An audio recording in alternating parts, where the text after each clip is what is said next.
Hey everyone, this video we're going to be focusing on design thinking. You've probably heard the term before, but I don't want you to think it's more than just a trendy buzzword. It's actually pretty important and it's very helpful. It starts with understanding the people that you're designing for. You can think of it like making a sandwich. You can put together the basics and call it done, or you can craft a sandwich that's so good that people can't stop raving about it.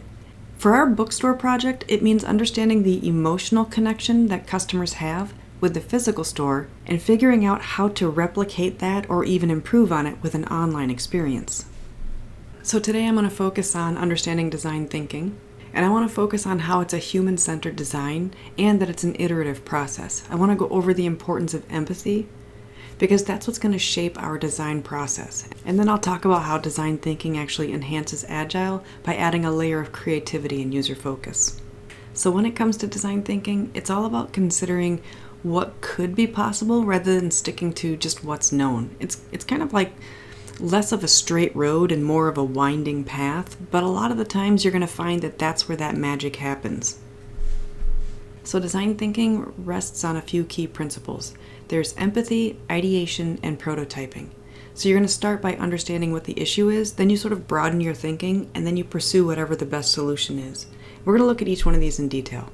So empathy is where it all begins, and it's not just about putting yourself in someone else's shoes. It's about really understanding why those shoes might be giving them blisters. Maybe they're worn in all of the wrong places, or maybe they're just not the right fit for that path walking ahead. It's more than just walking a mile in someone's shoes. It's about asking the right questions to understand the discomforts or the joys. You want to find out what it is that makes it a unique experience, what shapes their day-to-day reality. Now for Chapter 1 books, empathy means digging into what makes that store special to its customers and then how we're going to bring the same feeling to the digital realm. It's about recognizing that what might seem like a simple click on the website could be so significant, like as significant as finding the perfect book in the store on a rainy afternoon. It's really easy to just jump right into the solution, but with design thinking, it's going to teach us the importance of first understanding the actual problem. In our project, we might think that we want this really sleek interface, but after we empathize with our users, we'll kind of figure out that the real challenge is making book discovery as enjoyable online as it is when we go to the store. So identifying that true problem allows us to focus our effort on creating features that are going to enhance the user's experience, like personalized book recommendations or maybe an interactive community for book discussions. So with a really well-defined problem in hand, we're going to move into what's called the ideation phase. And this is where the creativity sort of takes center stage. The goal here is to generate as many ideas as you possibly can, and even the wackiest ones are welcome. We're going to use techniques like brainstorming and mind mapping and Scamper to accomplish that. And we want to explore every possible solution from the practical right down to the absolutely absurd. During this phase, no idea is going to get dismissed. We're looking at quantity over quality. That's the mantra, because sometimes the best ideas start out as the weirdest. And once we've generated a boatload of ideas, we're going to move into what's called the prototype stage. And this is where we turn those ideas into something tangible. As tangible as wireframes and mock-ups can be, but these prototypes at this stage are low fidelity, which is another way of just saying that they're good enough to get the point across, but they're not so perfectly polished that we're afraid to tear it apart. And these prototypes might include some sketches of a website or maybe a wireframe or a mock-up of a virtual book club platform, or maybe even a user flow of how things work for the online store. But then we're going to get into that testing phase where we put our prototypes in front of our users and then we're going to see how they do. And it's not just about confirming that our ideas work, it's really about learning what doesn't work, and then we're going to iterate on that from there. So that means we have to be really good with embracing ambiguity and uncertainty. They aren't just inevitable, they're actually going to be welcomed in this process. It's like starting a puzzle where you don't know what the final picture is going to look like. We need to be able to embrace this growth mindset because we want to be open to exploring as many possible options as there are, and then adapting from them as we go.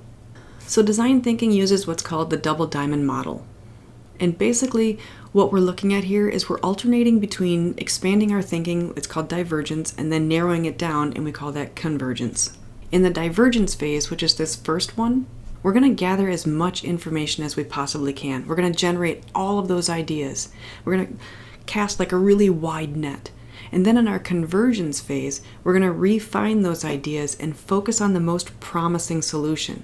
And this iterative process is going to help us continuously improve both our understanding and our actual designs. So what does design thinking have to do with Agile? Well, they actually go together like really well, like peanut butter and jelly, like peas and carrots, like toast and avocado. It's just Agile is all about building something the right way, efficiently, iteratively, and with constant feedback. But with design thinking, you're ensuring that what you're building is the right thing, something that truly meets whatever the needs are of that user. And that's a pretty powerful combo when you put them together. Agile makes sure the process is effective, while design thinking is ensuring that the outcome is meaningful and user-focused.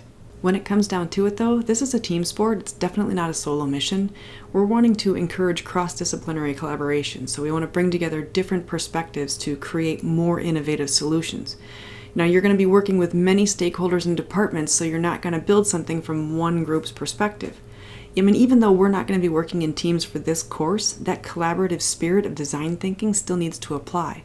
And that's like seeking feedback and engaging in discussions or involving other people in the process. And that's going to lead to something that's stronger. It's a more user-centered solution. We want that inclusivity, we want that diversity, and we want innovation. But this isn't all just theoretical. I mean, design thinking has been applied successfully across a range of different industries. The book talks about Airbnb as their example, but by rethinking their customer experience, they went from a struggling startup to a super global powerhouse. Mayo Clinic, same thing. They used design thinking to improve their patient experience, and that led to some pretty significant innovations in healthcare. So, I mean, this really does work. So for our Chapter 1 Books project, what we're going to end up doing is we're going to be going through the empathy step of the design thinking process to create an empathy map for one of our stakeholders. And your assignment is going to go out to read one of the different stakeholders, and you can pick any one, and you're going to empathize with them. Now there are 20 different stakeholder bios that you get to pick from. There might be more. Right now at this time for this recording, I'm at 20. But you're going to go to the interview summary for your stakeholder, and you're going to use that for your empathy map. I'm going to use Sarah as my example. And there is a video out there that you can watch that's going to introduce you to the empathy map process. But in a nutshell, an empathy map is created first by gathering user research through methods such as like interviews or surveys or actually sitting down and observing them. For our project, because these are fictional characters, I've already done this for you. Every stakeholder for Chapter 1 Books has a bio, including a summary of all of those interviews. So I'm going to go back and show you. Here's that interview summary for Sarah Thompson. And there's a little bit of a snippet at the top that's just going to give you a little extra information about that stakeholder. But I want you to focus on the interview summary. So here's my map for Sarah. We're going to start off with says, thinks, does, and feels. In each quadrant, we're going to fill with insights from the research, and we're going to reflect back on what the user says and thinks and does and feels in relation to the product or the experience. And we're going to plot that into our map. The goal is to visualize the user's experience from their perspective, kind of helping them to identify what their needs and pain points are, their motivations. Now, you won't be able to do an empathy map for Sarah, but there's a lot of other stakeholders out there for you to pick from, and you only need to do one. And I pulled this information directly from that summary. So no approach is without flaws. Design thinking, absolutely no exception. There's a lot of critics out there that argue that it oversimplifies complex problems or becomes so focused on the ideation phase that it completely skips or misses the execution phase. We spend so much time thinking about our ideas that we don't actually follow through with them. It's a superhero I like to call concept hero. They're able to have an idea, but then they drop the ball on execution. But as we apply these principles, these critiques remind us to balance creativity with practicality. We want to ensure that our solution is both innovative but also feasible. It has to be able to be done.